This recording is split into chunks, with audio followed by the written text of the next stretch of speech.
This video is sponsored by EBSCO Industries, Bank of Moundville, Moundville Telephone Company, and Tuscaloosa Tourism and Sports. Here at Moundville, for many, many different years, actually, if you go back in the history of Moundville, all the way back, there were plazas and there were stickball areas to play stickball. Stickball is a game that was played all across the southeast. Now, if you go up north, you hear about lacrosse, and they do that with one stick. But down here in the southeast, we use two sticks.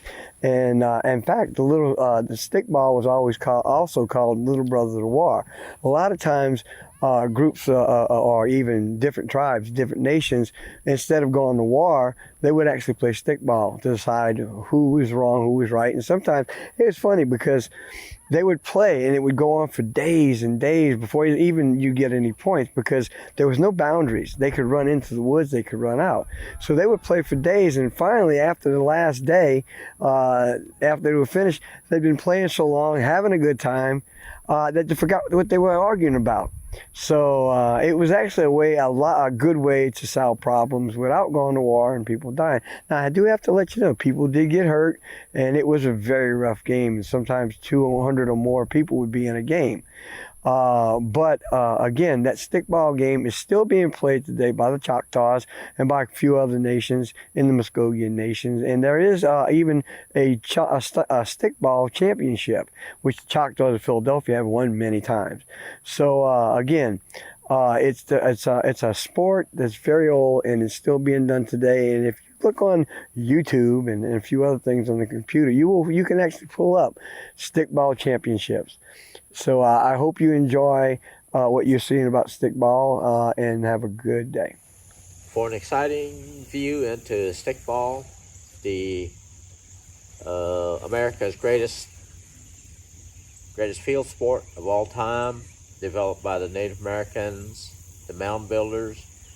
It would be about 1,000 plus more years ago, and the stickball sticks that I have in my hand are about 30 to 36 inches in length, with a webbing hoop and a small hoop and a webbing, and also a little ball that I will show you that's created out of deer skin, and it's got how it's built with a little stone in the middle so it'll fly when you toss it in the air.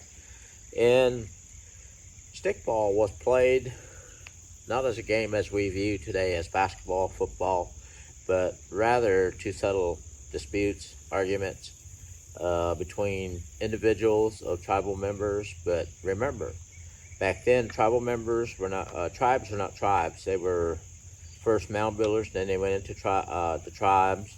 So today, we view them as tribe, as present day, modern day, and we play this more or less for ceremonial purposes. And southeastern tribes play this game today more or less to have fun and to exhibit their skills and displays of what they used to do, the people used to do thousands of years ago. So to show you the stickball sticks here, again, they're made out of hickory, and as far as I can tell, it was very arduous, can be dangerous, but an exciting game of stickball to settle a dispute amongst the southeastern tribes. And I've learned this well from the Cherokees, the Choctaws, and the Chickasaws. So I have yet to learn a little bit from the Creeks and the Seminoles. But I'm sure the stickball, based on all what I've understood and heard, is that it would be the same from the Creeks and the Seminoles. So with that, we'll just cross our sticks and say goodbye to you, and I hope you enjoyed a small, short presentation. To support Moundville Archaeological Park, please consider visiting festival.museums.ua.edu and clicking Support Moundville at the top of the page.